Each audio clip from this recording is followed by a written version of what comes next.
টাকা আছে, election commission আছে, ইনকাম ট্যাক্স আছে, কিন্তু তৃণমূল কংগ্রেসের মতো বুকের রক্ত দিয়ে দলকে আগলে রাখার মতো একটা কর্মী এরা 10 বছরে তৈরি করতে পারেনি। এটাই আমাদের আর তাদের মধ্যে পার্থক্য।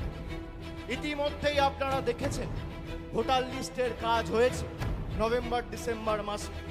আমি এমএলএ সহ ব্লকের সভাপতি যারা আছে তাদেরকে বলবো কোথাও আমাদের কাজে যেন কোনো রকম শিথিলতা না আসে।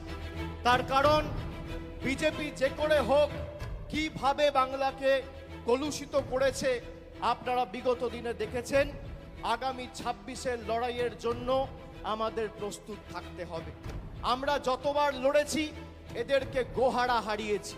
আমাদের লক্ষ্য, মমতা বন্দ্যোপাধ্যায় গত মাসে বিধানসভা থেকে বলেছে 2/3 বেশি আসন নিয়ে তৃণমূল ক্ষমতায় আসবে। 2/3 মানে 195 বা 196টা আসন। আমি আপনাদের বলবো আমরা 214টা আসন 2021-এ পেয়েছিলাম।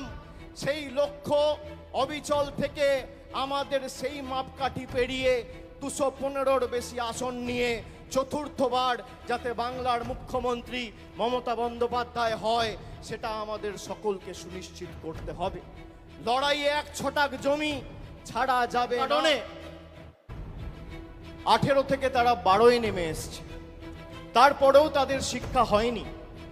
এখনো পর্যন্ত গরিব মানুষের টাকা বন্ধ।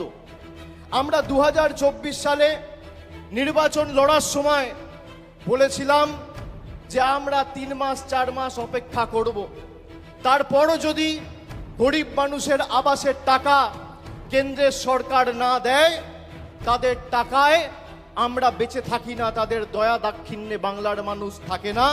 রাজ্য সরকার নিজে সেই 12 লক্ষ মানুষকে টাকা দিয়ে তাদের বাড়ি করার ব্যবস্থা করে দেবে।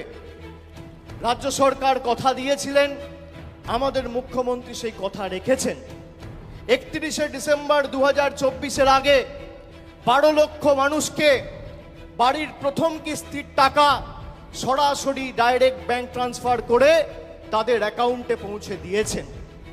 আমরা বলেছিলাম 100 দিনের লড়াই আমরা দিল্লি অবধি নিয়ে যাব, তারপরও যদি বিজেপি টাকা না দেয় আমাদের মামাটি মানুষের সরকার আমরা বিকল্প অর্থের ব্যবস্থা করে সেই 59 লক্ষ জব কার্ড হোল্ডার প্রকৃত প্রাপক যারা তাদের টাকা তাদের ব্যাংক অ্যাকাউন্টে পৌঁছে দেব।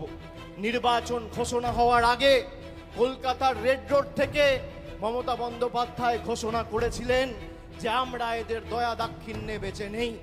অনেক লড়াই করেছি, আন্দোলন করেছি, এদেরকে রাজনৈতিকভাবে হারিয়েছি, আর এদের কাছে আমরা মাথা নত বা বশ্যতা স্বীকার করব না।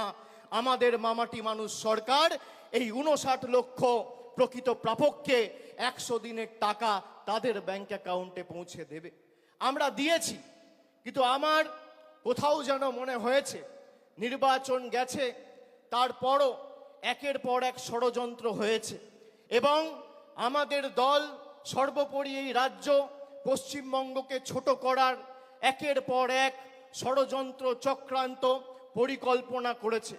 যত পরিকল্পনা হয়েছে তত এরা মুখ থুবড়ে পড়েছে। আপনারা দেখেছিলেন সন্দেশখালি থেকে শুরু করে আরজিকর থেকে শুরু করে কিভাবে পশ্চিমবঙ্গকে সারা দেশের কাছে এরা ছোট করেছিল। এদের গায়ে জ্বালা কি যে বাংলার মানুষকে এরা ভুল বোঝাতে পারেনি। এরা বাংলাকে গুজরাট, উত্তরপ্রদেশ, মধ্যপ্রদেশ করতে পারেনি। যতদিন আমরা আছি তৃণমূল কংগ্রেসের লক্ষ লক্ষ কোটি কোটি কর্মী সমর্থকরা আছে, আমরা বুকের রক্ত দিয়ে বাংলাকে আগলে রাখবো। বিজেপির কাছে সব থাকতে পারে, ইডি আছে, সিবিআই আছে, বিচার ব্যবস্থার একাংশ আছে, সংবাদ মাধ্যম আছে, লক্ষ লক্ষ কোটি কোটি টাকা আছে, ইলেকশন কমিশন আছে, ইনকাম ট্যাক্স আছে, কিন্তু তৃণমূল কংগ্রেসের মতো বুকের রক্ত দিয়ে দলকে আগলে রাখার মতো একটা কর্মী এরা 10 বছরে তৈরি করতে পারেনি।